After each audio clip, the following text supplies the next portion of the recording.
what I find is the first step that they ought to take is to identify the portion that they're going to use for tithing.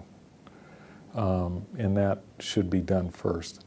And then offerings and alms, okay, as additional money that would be set aside for the benefit of others or benefit of returning those portions to the Lord. The second is to identify the amount of money they need to save and put aside. Then after that, they look at the resources that are left over.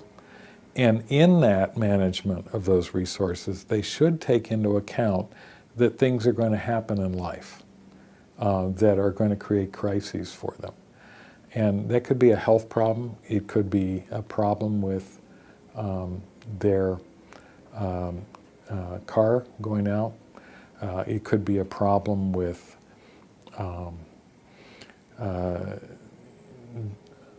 any form of crises in their lives where they thought it was going to cost something and it cost considerably more. They call up and they say, well, what's a cell phone going to cost me?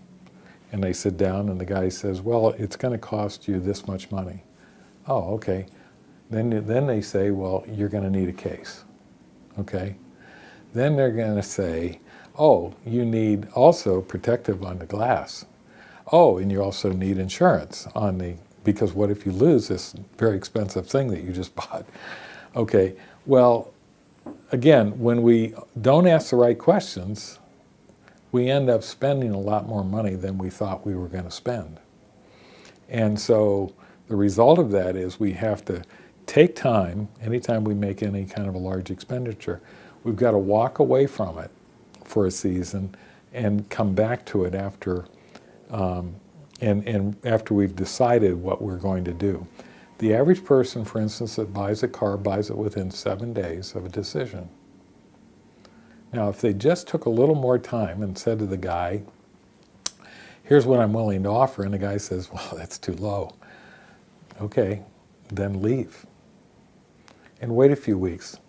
Call him when he's trying to meet his quota, okay, for the month, okay? Now, he may want to talk to you because, meeting that quota that he has at the end of the month, either the 15th or the 30th, and maybe on a Wednesday, which is a low time, might be a better option. But if you say, I'm going to buy the car and I'm going to have it in a couple days, then obviously that has an impact. So those are the things, those kinds of mistakes people make. One of the highest failure rates of any business is independent trucking firms. And you say, well, why are they so high in the failure rate? And the answer is really this: 66% of them fail the first year. Why? Because they don't take into account, they only take into account the cost of the vehicle. They don't take into account the repairs. So when they don't take into account the repairs, they're looking at, I'm going to get this much money to drive this vehicle. And if the vehicle isn't moving 24/7, they can't make money. Well, how does one person drive the vehicle 24/7? Can't be done. So that, again, those are the kinds of decisions we make in life. We say, well, it's going to cost this, but invariably, there are so many added-on expenses. You buy a house, it's not just the cost of the house, it's the utilities, it's the taxes, it's the repairs, it's the upgrades, it's the problems that occur, and so forth. So all of those things are things that prevent us from realizing God's best. How can we avoid becoming materialistic? We can avoid becoming materialistic by acknowledging that it isn't ours. We are stewards of the resources God gives us. And once we begin to recognize that, then He will open doors, shut doors for our benefit. Everything that happens in life happens for a reason if we acknowledge His sovereignty. So we might say, I went to do this and I couldn't get it done. Well, maybe God didn't want you to get it done. Maybe He was taking you in a different direction. Okay? We have to acknowledge His sovereignty. And so When we do that, then we're not trying to get resources for us.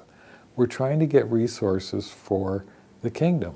Everything is to bless the kingdom. Everything is to bless others.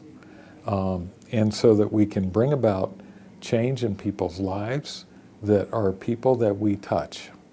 And until we acknowledge his sovereignty and let him give us opportunity to share the love of Christ with those that we come in contact with every day, then we lose the whole purpose of our existence.